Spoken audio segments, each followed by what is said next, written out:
आइए सुनते हैं आज की एक और मेरी नई कहानी। कहानी का नाम है बलात्कारी दादा। इस कहानी को पूरा जरूर सुने। तो कहानी शुरू करते हैं। मेरा नाम रिया है। मैं हैदराबाद के एक घनी आबादी वाले मोहल्ले में रहती हूँ। मेरी खूबसूरती के चर्चे सिर्फ मेरे घर तक नहीं थे, बल्कि घर से बाहर कॉलेज में भी थी। अपने नाम की तरह मैं बहुत ही ज्यादा खूबसूरत थी। मेरा रंग बिल्कुल दूध जैसा सफेद था, गुलाबी गाल थे। जब हंसती तो मेरी गालों पर डिंपल डलते थे। एक दिन की बात है जब मैं एक शादी में गई हुई थी। वहाँ शादी की शहनाइयां बज रही थी। सभी मंडप के बाहर खड़े बारात का इंतजार कर रहे थे। शिखा अपने दोनों बच्चों को सजे धजे और मस्ती करते देखकर बहुत खुश हो रही थी और शादी के मजे लेते हुए उन पर नजर रखे हुए थी। तभी उसकी नजर रिया पर पड़ी, जो एक कोने में गुमसुम सी अपनी माँ के साथ चिपकी खड़ी थी। रिया और शिखा दूर के रिश्ते की चचेरी बहनें थीं। दोनों बचपन से ही अक्सर शादी ब्याह जैसे पारिवारिक कार्यक्रमों में मिलती थीं। रिया को देख शिखा ने वहीं से आवाज लगाई, रिया रिया। शायद रिया अपने आप में ही खोई हुई थी। उसे शिखा की आवाज सुनाई भी न दी। शिखा स्वयं ही उसके पास पहुंची और चहक कर बोली, कैसी है रिया? रिया ने जैसे ही शिखा को देखा मुस्कुरा कर बोली, ठीक, बिल्कुल ठीक हूँ। कितने साल हुए न हम दोनों को मिले। शादी क्या हुई, बस ससुराल के ही होकर रह गए। शिखा ने कहा, आओ मैं तुम्हें अपने बच्चे से मिलवाती हूँ। रिया उन्हें देखकर बस मुस्कुरा दी। शिखा को लगा रिया कुछ बदली बुली है। पहले तो वह चिड़िया सी फुदकती और चहकती रहती थी, अब इसे क्या हो गया? मायके में है फिर भी गम की घटाएं चेहरे पर क्यों? जब वह सभी रिश्तेदारों से मिली तो उसे मालूम हुआ कि रिया की उसके पति से तलाक की बात चल रही है। वह सोचने लगी, ऐसा क्या हो गया? शादी को इतने वर्ष हो गए और अब तलाक। उससे रहा न गया, इसलिए मौका ढूंढने लगी कि कब रिया अकेले में मिले और कब वह इस बारे में बात करे। शिखा ने देखा कि शादी में फेरों के समय रिया अपने कमरे में गई है तो वह भी उसके पीछे पीछे चली गई। शिखा ने कुछ औपचारिक बातें कर कहा, मेरी प्यारी बहना, बदली बली सी क्यों लगती है? कोई बात है तो मुझे बता। पहले तो रिया नानुकर करती रही, लेकिन जब शिखा ने उसे बचपन में साथ बिताए पलों की याद दिलाई तो उसकी रुलाई फूट पड़ी। उसे रोते देख शिखा ने पूछा, क्या बात है, पति से तलाक क्यों ले रही है? तुझे परेशान करता है क्या? ऐसा कुछ नहीं, वे तो बहुत नेक इंसान है, रिया ने जवाब दिया। तो फिर क्या बात है रिया, तलाक क्यों? शिखा ने पूछा। रिया के नैनों की शांत धारा सिसकियों में बदल गई। कमी मुझ में है, मैं ही अपने पति को वैवाहिक सुख नहीं दे पाती। मुझे पति के पास जाना भी अच्छा नहीं लगता। मुझे उनसे कोई शिकायत नहीं, लेकिन मेरा अतीत मेरा पीछा ही नहीं छोड़ता। कौन सा अतीत? आज रिया सब कुछ बता देना चाहती थी। वह राज जो बरसों से घुन की मानिंद उसे अंदर से खोखला कर रहा था। जब उसने अपनी माँ को बताया था तो उन्होंने भी उसे कितना डांटा था। उसकी आधी अधूरी सी बात सुनकर शिखा कुछ समझ न पाए और बोली, रिया मैं तुम्हारी मदद करूंगी, मुझे सच सच बताओ क्या बात है? रिया उसके गले लग खूब रोई और बोली, वे हमारे दूर के रिश्ते के दादा है न गांव वाले, किसी शादी में हमारे शहर आए थे और एक दिन हमारे घर भी रुके थे। माँ को उस दिन डॉक्टर के पास जाना था।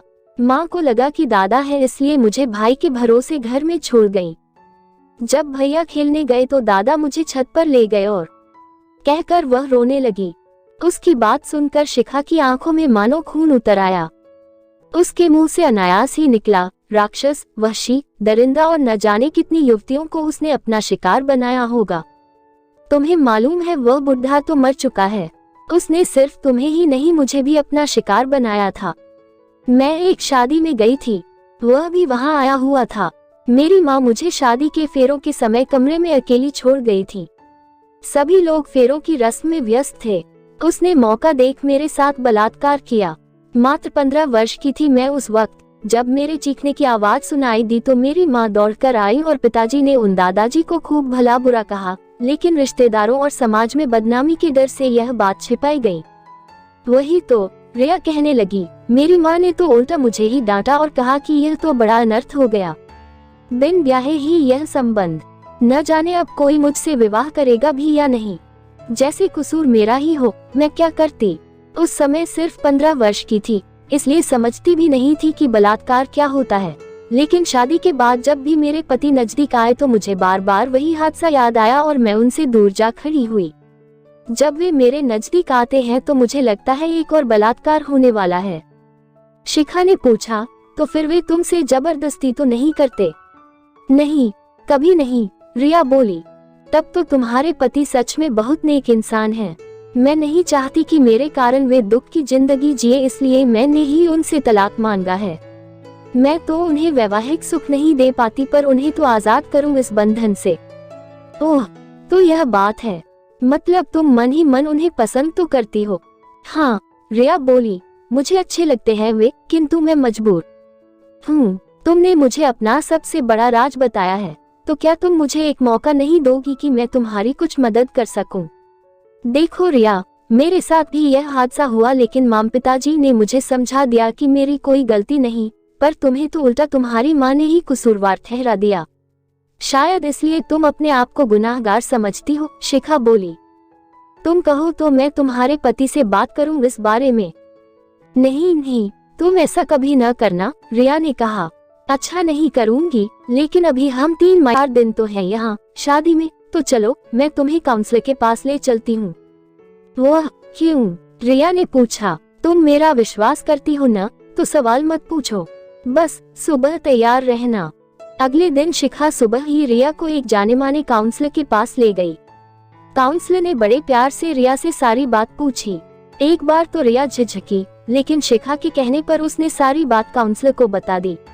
यह सुनकर काउंसलर ने रिया के कंधे पर हाथ रख कर कहा, देखो बेटी, तुम बहुत अच्छी हो जो तुमने अपनी माँ की बात मानकर यह राज छिपाए रखा, लेकिन इसमें तुम्हारी कोई गलती नहीं।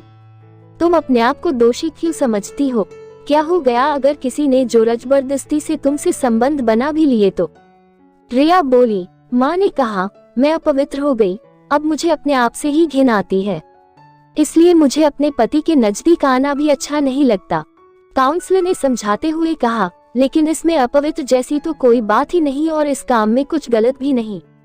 यह तो हमारे समाज के नियम हैं कि ये संबंध हम विवाह बाद ही बनाते हैं, लेकिन समाज में बलात्कार के लिए तो कोई कठोर नियम व सजा नहीं, इसलिए पुरुष इसका फायदा उठा लेते हैं और दोषी लड़कियों को माना जाता है। बेचारी अनखेली कली सी लड़कियां फूल बनने से पहले ही मुरझा जाती हैं।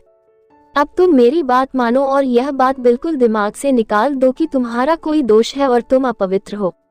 चलो अब मुस्कुराओ। रिया मुस्कुरा उठी। शिखा उसे अपने साथ घर लाए और बोली, अब तलाक की बात दिमाग से निकाल दो और अपने पति के पास जाने की पहल तुम खुद करो। इतने वर्ष बहुत सताया तुमने अपने पति को, अब चलो प्रायश्चित भी तुम ही करो। रिया विवाह संपन्न होते ही ससुराल चली गई। उसने अपने पति के पास जाने की पहल की और साथ ही साथ काउंसलर ने भी उसका फोन पर मार्गदर्शन किया। उसके व्यवहार में बदलाव देख उसके पति भी आश्चर्यचकित रह गए। उन्होंने रिया को एक दिन अपनी बाहों में भरकर पूछा, क्या बात है रिया, आजकल तुम्हारा चेहरा गुलाब सा खिला रहता है? वो जवाब में सिर्फ मुस्कुरा दी और बोली, अब मैं सदा के लिए तुम्हारे साथ खिली रहना चाहती हूँ, मैं तुमसे तलाक नहीं चाहती। उसके पति ने कहा, थैंक्स रिया, लेकिन यह मैजिक कैसे? वो बोली, थैंक्स शिखा को कहो, अभी फोन मिलाती हूँ उसे, कहकर उसने शिखा का फोन मिला दिया। उधर से शिखा ने रिया के पति से कहा, थैंक्स की बात नहीं, बस यह ध्यान रखना कि गुलाब यूं ही खिले रहें। दोस्तों, आपको हमारी कहानी कैसी लगी कमेंट बॉक्स में जरूर बताएगा। हमारी ऐसी कहानी सुनने के लिए हमारे चैनल को लाइक एंड सब्सक्राइब जरूर कीजिएगा। धन्यवाद।